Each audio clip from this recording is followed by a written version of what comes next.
Assalamualaikum warahmatullahi wabarakatuh. Anakku sekalian, selamat siang.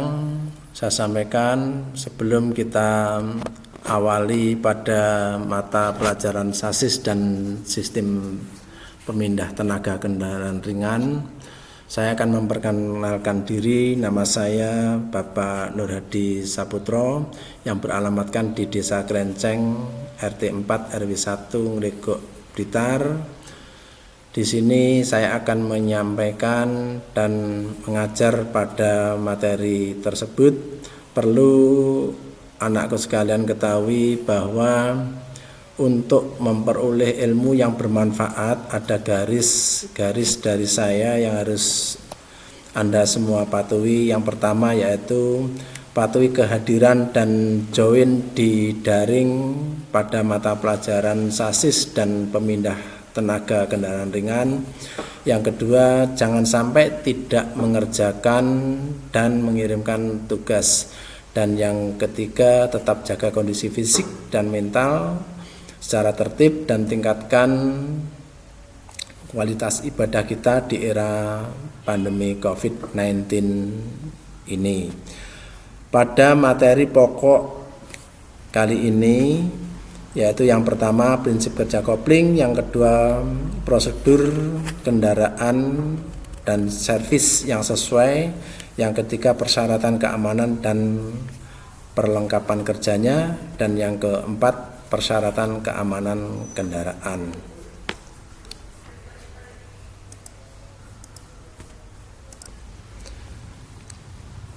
Kopling klat secara rangkaian terdiri dari engine, kemudian ada klat yang warna kuning, kemudian transmisi, di belakangnya lagi itu ada universal joint, ada drip shaft-nya. Perlu Anda ketahui universal joint itu ada dua, di depan dan di belakang. Kemudian di sini ada rodanya, rear wheel-nya, dan diferensial.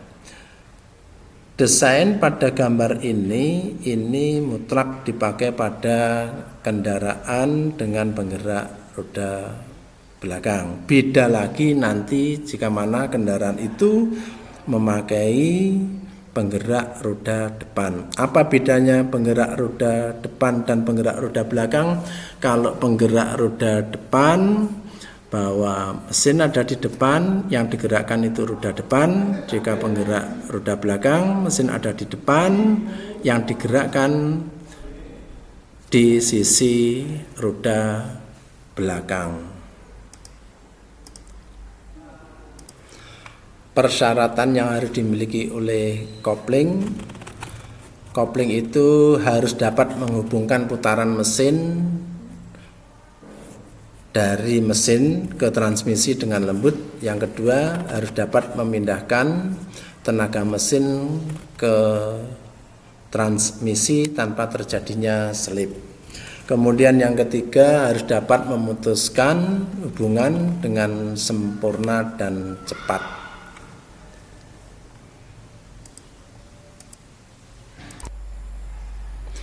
Komponen utama kopling perlu anakku sekalian ketahui bahwa adanya klat disk, orang biasanya menyebutkan dengan kanvas kopling, kemudian ada klat cover atau penutup kopling atau hose kopling, kemudian adanya diafragma spring atau pegas diafragma, kemudian ada rilis bearing, bantalan pembebas, adanya release fork atau garpu pembebas.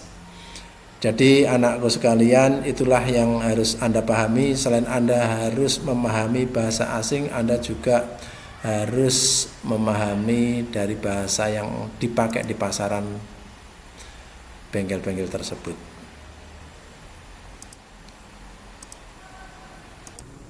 Setelah kita mempelajari dari macam-macamnya komponen part dari klat, kita akan mempelajari fungsi komponen tersebut. Clutch cover, komponen ini terikat pada flywheel, jadi satu dengan flywheel atau roda gila, dan sebagai penutup kopling yang bersentuhan langsung dengan kanvas kopling. Yang kedua, adanya clutch disc plat kopling. Dia berfungsi untuk memindahkan tenaga dari mesin ke transmisi dengan lembut tanpa terjadi selip. Artinya bahwa persyaratan daripada clutch disc ini harus bisa memindahkan tenaga dari mesin ke transmisi dengan lembut tanpa terjadi selip, dan juga harus mudah.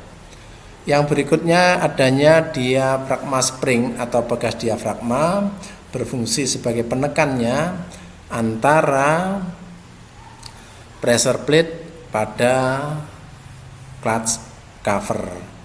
Yang berikutnya keempat, release bearing atau bantalan tekan, berfungsi untuk menekan dan mengembalikan diafragma spring tadi, bekas diafragma tadi, pada clutch covernya. Yang kelima, komponen utama ini yaitu adanya release fork, tuas pembebas, di mana release fork mempunyai fungsi yaitu menekan release bearingnya, sehingga release bearing akan menekan bekas diafragma. Ada yang bekas diafragma, ada yang bekas koil. Utamanya kalau kendaraan-kendaraan yang besar itu pastinya memakai bekas koil. Untuk R4 atau kendaraan roda 4 ini rata-rata memakai bekas diafragma. Rangkaian kopling sudah saya sampaikan di depan tadi, juga ada gambarnya. Secara garis besar ada 3, yaitu adanya clutch cover, adanya clutch disc, adanya mekanisme penggerak. Jadi intinya, jadi ada covernya, ada wilayah yang di dalamnya, ada clutch disc-nya sama dengan penekannya, kemudian ada penggeraknya yang menggerakkan daripada mekanisme penekan tersebut. Yang berikutnya, inilah secara detail rangkaian tersebut. Jadi clutch covernya yang tipe coil spring, artinya mereka pegasnya penekan ini memakai pegas dari tekan silinders atau coil spring. Komponen ini bisa Anda ketahui yaitu adanya pedal kopling atau clutch pedal, adanya release plate, plat penekan, adanya flywheel, roda gila, adanya clutch disc, kanvas kopling, adanya engine set. Ini jika dilihat mesin dari arah samping, kemudian clutch spring, adanya bekas kopling tadi, yang mana ini bukan lagi memakai diafragma tetapi memakai bekas coil. Yang berikutnya adanya clutch cover, jadi ada penutupnya tadi. Adanya input shaft, ini yang berasal dari inputnya transmisi. Jadi outputnya daripada kopling ini nanti masuknya inputnya poros transmisi. Yang berikutnya adanya release bearing. Release bearing ini sebagai bantalan penekan atau bantalan pembebas, yang mana geraknya ini linear, maju mundur, translasi.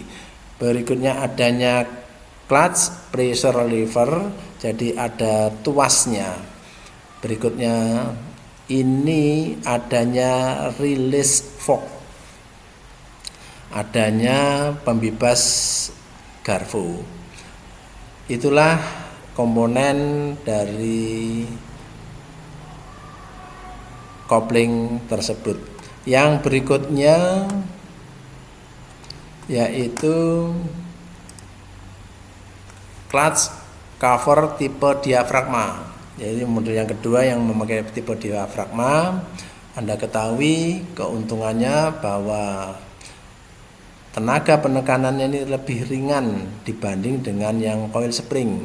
Yang kedua, penekanan plat kopling lebih merata. Karena apa? Ini berbentuk dari plat-plat. Jadi ketika plat ditekan oleh bantalan pembebas ini atau bantalan penekan ini, mereka itu lebih merata posisinya. Yang berikutnya, tenaga pegas tidak berkurang adanya gaya sentrifugal. Jadi penekanannya secara tenaga ini akan tetap, namun mempunyai kerugian, yaitu kerugiannya penekanannya terhadap plat kopling lebih kecil. Artinya makanya ini dipakai untuk kendaraan-kendaraan yang R4, tetapi kendaraan-kendaraan yang besar seperti truk dan ke atasnya ini pasti memakai pegas yang model coil spring. Kita lanjutkan terkait dengan disklat atau plat kopling. Yang pertama, harus adanya wilayah permukaan facingnya. Terus yang kedua, adanya cushion plate-nya yang ini. Terus yang berikutnya adanya torsion damper atau disebut dengan pegas torsinya untuk damper. Yang berikutnya adanya clat hub. Clat hub ini yang di wilayah tengah ini. Jadi berfungsi sebagai koplingnya penghubung. Yang disusul adanya paku keling atau ribet. Ini ada yang berbentuk paku keling, ada yang berbentuk ribet. Jadi inilah khusus rangkaian dari plat kopling. Berikutnya mekanisme penggerak kopling ditinjau dari pengontrolannya. Ini yang membuktikan antara kopling yang mekanis, mechanical clutch, dan kopling yang hidrolis atau hydraulic clutch. Dilihat dari sistem pengontrolannya. Yang berikutnya, kopling mekanis, kita khusus akan mempelajari mechanical clutch.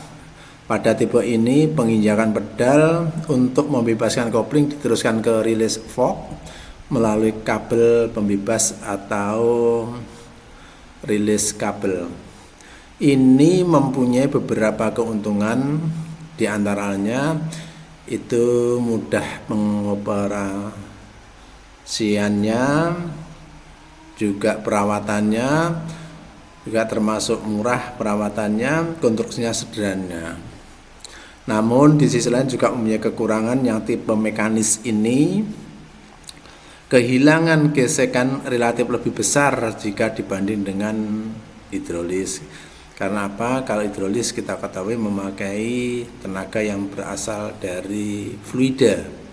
Yang kedua, apabila jarang digunakan dan sudah berumur lama, sering macet, atau orang Jawa menyebutkan dengan adanya seret.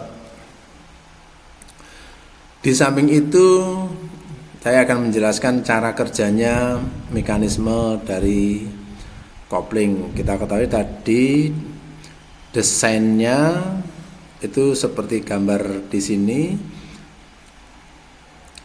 Jadi ketika kita menginjak pedal kopling, maka plat pedal ini akan tertarik ke arah dalam, menekan ke arah dalam.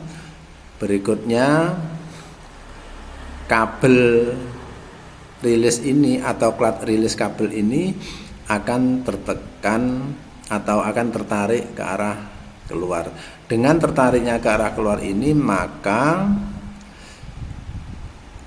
di wilayah dari mekanisme yang di sini, garpu ini akan di sisi atas akan tertarik, maka di sisi bawah ini akan menekan. Dengan menekannya daripada garpu yang di sisi bawah ini akan menekan dari bantalan pembebas. Dengan menekannya bantalan pembebas, maka plat kopling ini akan tertekan pegasnya. Dengan demikian dia akan membebaskan cengkeraman antara plat penekan dengan flywheelnya, sehingga plat kopling ini akan terbebas. Itu ketika diinjak. Tetapi manakala ketika dilepas, maka plat pedal akan dikembalikan pada posisi yang semula oleh pegas pengembali. Dengan demikian plat pedal akan posisi semula, tidak mengalami penekanan, sehingga tuas koplingnya ini akan kembali kepada posisi semula. Secara sederhana, ketika pedal kopling ini kita injak, maka apa yang terjadi? Yang terjadi plat kopling ini atau plat disc ini dalam posisi dia tidak terjepit atau bebas. Tetapi ketika pedal kopling ini kita lepaskan, tidak kita injak, maka antara plat penekan kemudian adanya plat kopling dan flywheel ini akan menyatu, sehingga plat kopling ini akan ikut bergerak bersama dengan putaran dari flywheelnya. Kita lanjutkan bahasan tentang hidrolik clutch. Kita ketahui kalau apapun peralatan yang mana gerakannya dengan memakai tenaga hidrolik atau hidrolis, berarti dia pasti memakai fluida sebagai perantaranya. Kelebihan daripada hidrolik clutch ini, yang pertama, kehilangan tenaga akibat gesekan kecil, sehingga penekanan pedal koplingnya menjadi lebih ringan. Di samping itu juga memindah tenaga pedal kopling lebih cepat, sehingga kopling bekerja lebih baik. Namun di sisi lain juga mempunyai kekurangan, konstruksinya lebih rumit. Mengapa lebih rumit? Karena ya harus adanya mekanisme daripada hidrolik itu sendiri. Kerja kopling akan terganggu atau tidak akan baik apabila terjadi kebocoran atau terdapat udara di dalam sistem kopling itu. Inilah kekurangan daripada sistem hidrolik, artinya bahwa manakala kopling itu memakai sistem hidrolik harus sama sekali tidak ada kebocoran yang terjadi, karena kalau terjadi kebocoran pasti mereka ini akan mengalami disfungsi daripada kopling itu sendiri. Di samping itu juga kopling tidak boleh adanya gelembung udara atau gafrasi yang ada di dalam sistem itu. Orang Jawa ngomong, di antara kita biasanya menyebutkan dengan masuk angin. Lanjutnya tentang cara kerja kopling dari hidrolis. Gambar rangkaian ini itu menunjukkan kopling yang sistem penggerakannya dengan hidrolis, yaitu adanya clutch pedal sama adanya master cylinder. Inilah sebagai pembangkitnya daripada hidrolik. Kemudian ada pipanya, samping itu juga ada release silindernya, silinder pembebasnya.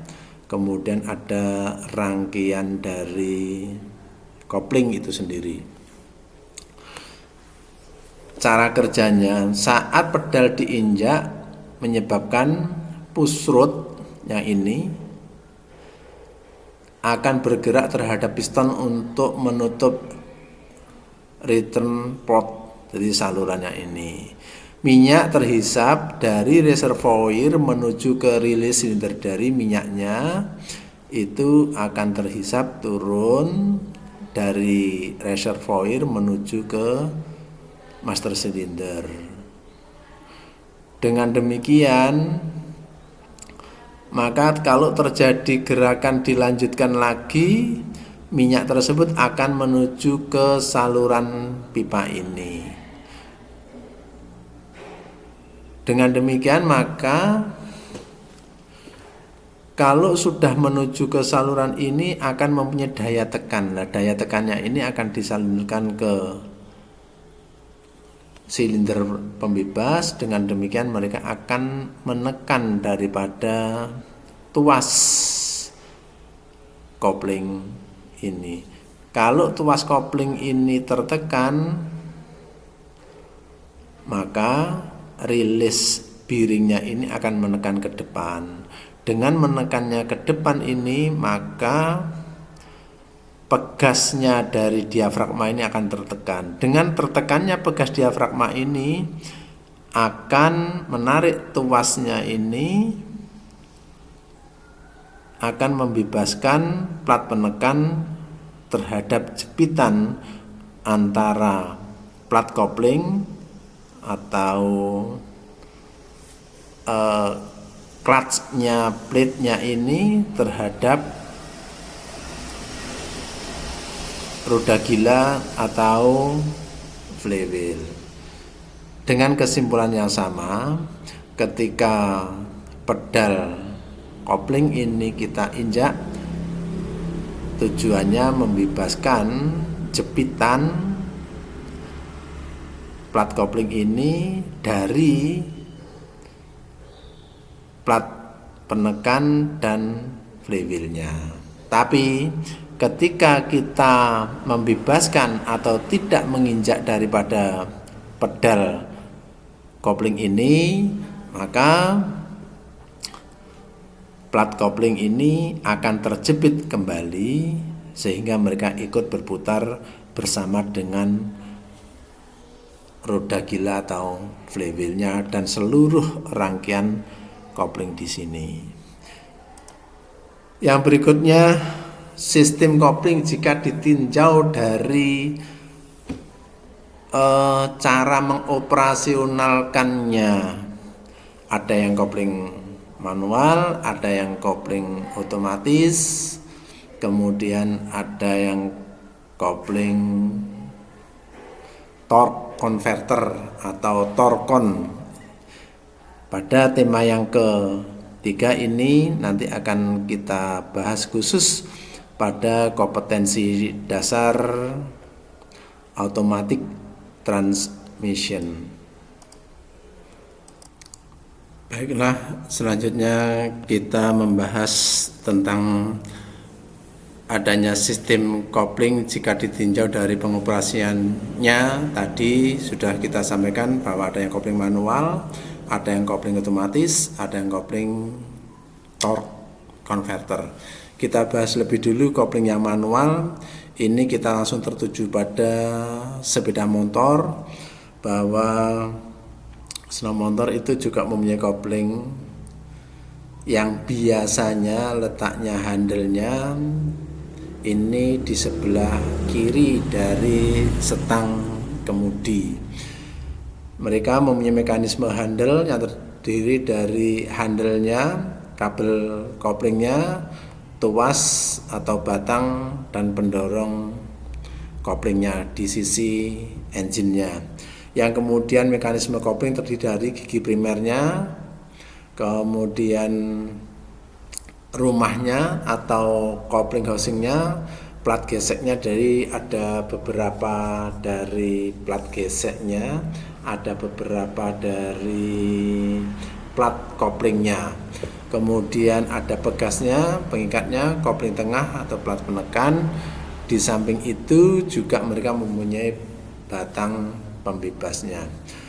Khusus untuk kopling manual pada sepeda motor, nanti ini banyak dibicarakan pada materi program studi teknik bisnis sepeda motor.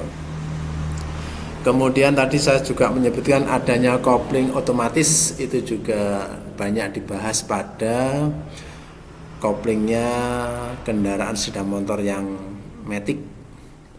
Meskipun pada mobil juga ada yang terbaru juga namanya CVT. Kemudian yang berikutnya,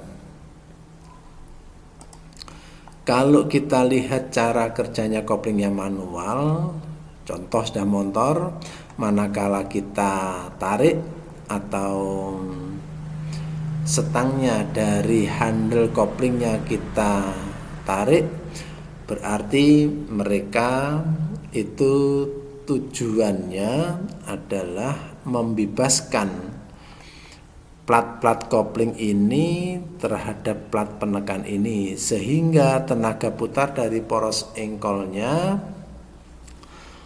ini terjadi kebebasan, ada celahnya, sehingga tidak dilanjutkan ke persnelengnya. Sehingga dalam ini untuk memberi kesempatan pada persneleng untuk mengambil posisi apakah dia mau memasukkan atau mau menambah kecepatan atau menurunkan transmisi atau mengurangi kecepatannya.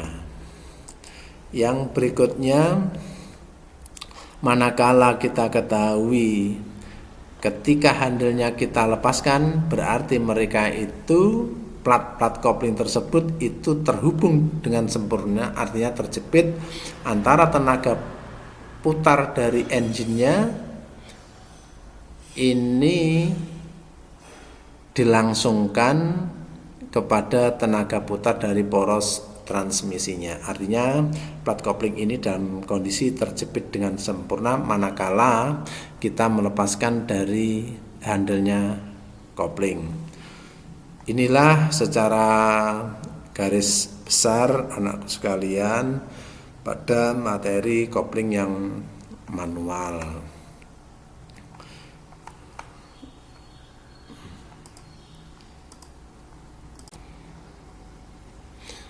Setelah kita mempelajari dari kognitif yang ada di kopling, selanjutnya kita akan meningkatkan lagi, yaitu tentang servis daripada komponen kopling itu sendiri.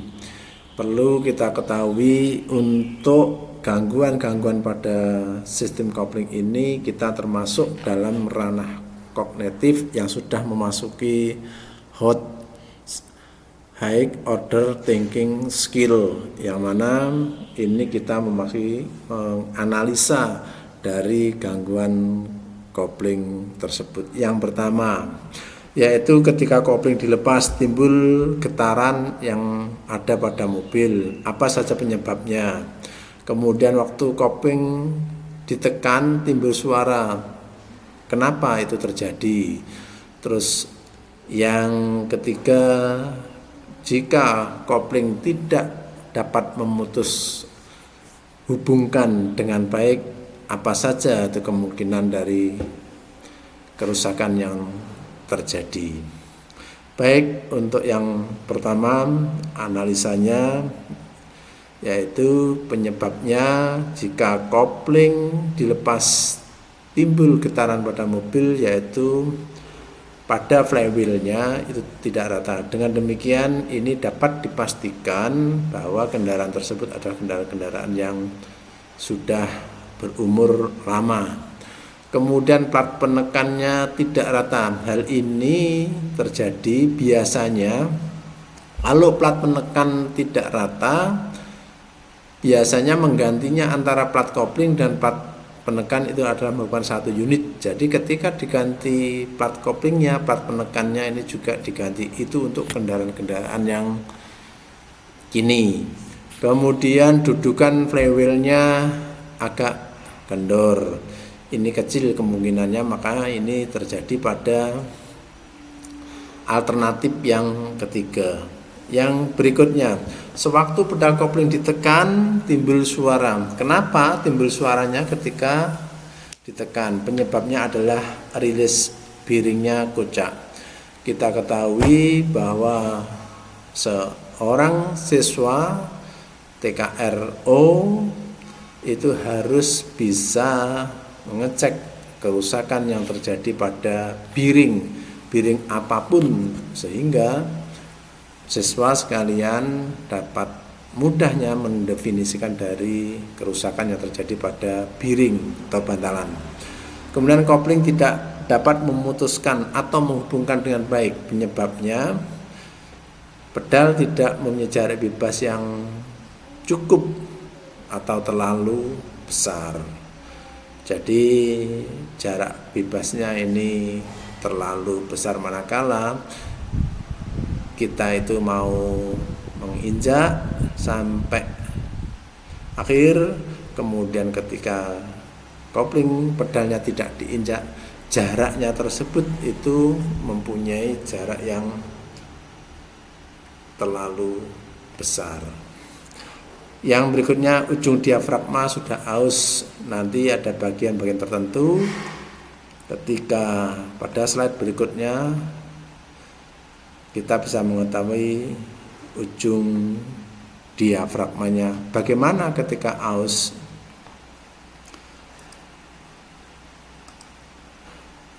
Yang keempat, kopling terjadi slip. Jadi manakala dipakai kopling ini terjadi slip, penyebabnya pedal mempunyai gerak bebas tidak cukup. Terus ini yang memungkinkan sering terjadi pada kendaraan-kendaraan sekarang itu kampas kopling sudah aus. Nanti ada pemeriksaannya tersendiri.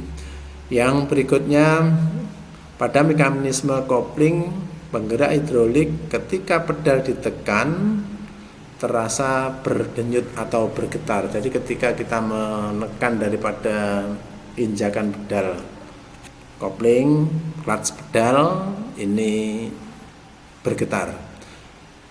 Kemungkinan penyebabnya yang pertama, udara pada sistem hidrolik. Tadi sudah saya sampaikan adanya masuk angin atau kafrasi. Yang berikutnya, rilis biring kocak. Jadi kerusakan terjadi pada rilis biring bantalan pembebas. Ini mutlak harus diperhatikan, jangan sampai terjadi rilis biringnya rusak. Flywheel tidak rata, kemudian plat penekan juga tidak rata. Hal ini nanti bisa kita cek sampai berapa sih ketidakrataan yang direkomendasikan, baik itu pada flywheel maupun plat penekan. Ini hanya bisa kita praktekkan pada benda yang nyata. Yang berikutnya, kerja pedal kopling pada sistem penggerak mekanis tidak lancar. Artinya manakala kita memakai yang sistem mekanis, baik itu mekanis atau hidrolisnya, harus benar-benar sistem tersebut dapat bergerak atau bisa berfungsi dengan baik. Itulah tadi macam-macamnya analisa kerusakan yang terjadi pada sistem kopling. Sekarang pemeriksaannya, jadi kita meningkat ke kerjanya pemeriksaannya.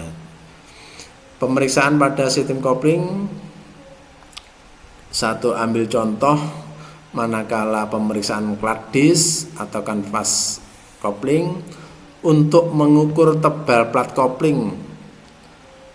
Artinya dari permukaan plat kopling, flat disk ini terhadap kepala paku kelingnya atau ripetnya ini berapa milimeter.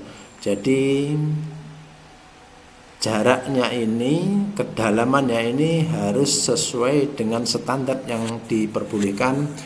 Umumnya standar yang diperbolehkan itu adalah 0,3 mm. Artinya ketika sudah mencapai 0,3 mm, plat kopling harus diganti. Yang berikutnya,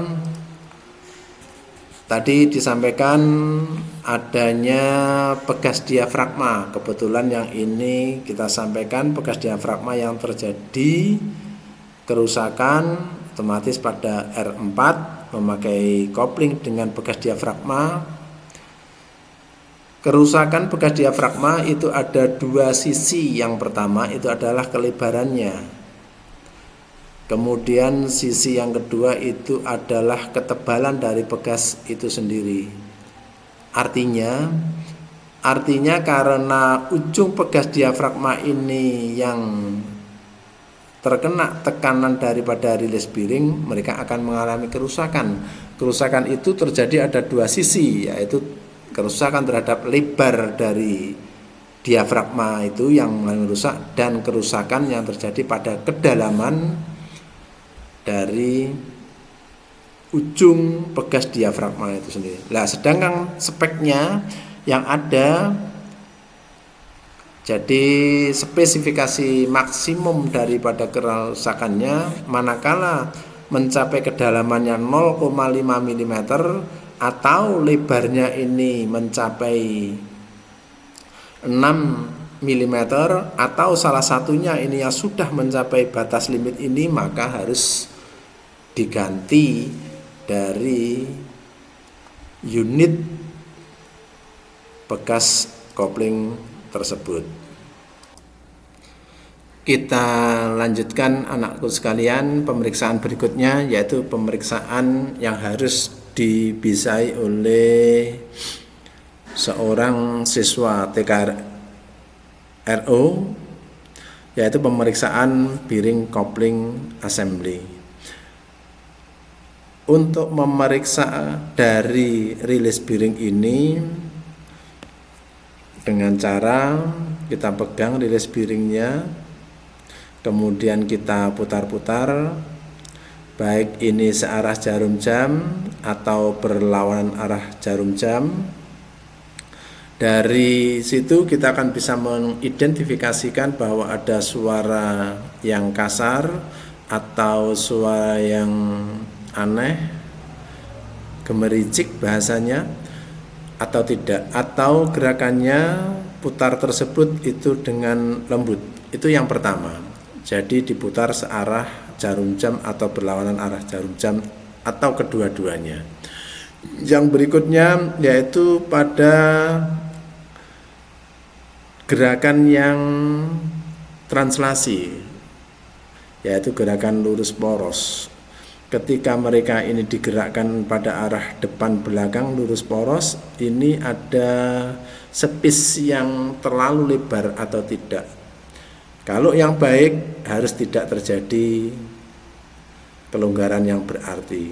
Kalau ini sudah harus diganti, maka spisnya tersebut itu terjadi kekocakan yang sangat terasa. Yang berikutnya kita memasuki keamanan atau keselamatan kerja manakala kita bekerja atau menservis dari kopling. Pertama, kopling yang dianjurkan adalah minyak pelumasnya atau fluidanya ini memakai dot 3 atau sesuai dengan minyak yang direkomendasikan pada produk unit kendaraan tersebut. Yang kedua, jangan menggunakan pelumas kopling bekas. Ini manakala kopling tadi memakai sistem yang hidrolik. Yang berikutnya, hati-hati jangan sampai minyak kopling tumpah mengenai cat, karena ini akan merusak dari cat mobil. Tapi kita perlu ketahui bahwa seorang ketika mau menservis mobil, maka mobil tersebut harus sudah standar diberi dengan cover mobil. Berikutnya, gunakan pelumas kopling untuk membersihkan atau mencuci seluruh komponen master silinder dan concentric sleeve silindernya. Artinya pelumas kopling tersebut dipakai untuk membersihkan daripada master silinder dan komponennya. Artinya ini tidak boleh dibersihkan dengan memakai dari air. Karena apa? Akan menimbulkan dari terjadinya karat. Berikutnya, jangan menggunakan oli mineral seperti bensin atau minyak tanah karena dapat membuat komponen hidrolis tersebut yang terbuat dari karet ini akan menjadi melar atau molor. Demikian anakku sekalian, jadi kita sudah mempelajari secara komplit, detail sampai dengan keamanan atau keselamatan kerja yang terjadi ketika kita Selanjutnya masih terkait dengan servis atau pemeriksaan dari kopling. Manakala mobil itu memakai karpet di bawahnya sopir, di lantai bawahnya sopir, maka karpetnya harus dilepas. Tujuannya apa? Tujuannya untuk mengukur clearance, jarak antara pedal kopling dengan rantai, baik ini rem juga demikian, kopling juga demikian. Yang berikutnya terkait dengan concentric sleeve cylinder atau yang biasanya kita familiarkan dengan memakai bantalan pembebasnya unitnya, maka ini harus dibersihkan dengan cara divakum. Jangan sampai terjadi kebocoran atau sealnya ini nanti rusak yang ada pada unit CSC ini. Yang berikutnya, jangan sekali-kali membongkar master silinder dan CSC karena ini merupakan unit. Jadi kalau rusak salah satu maka harus diganti satu unit. Peringatan yang harus kita perhatikan sebagai mekanik manakala kita mengerjakan kopling, setelah membersihkan klak disk, bersihkan dengan alat dust collector atau ini vakum debu. Jadi tidak dipakai alat kompresor atau ditekan, jadi alatnya harus divakum.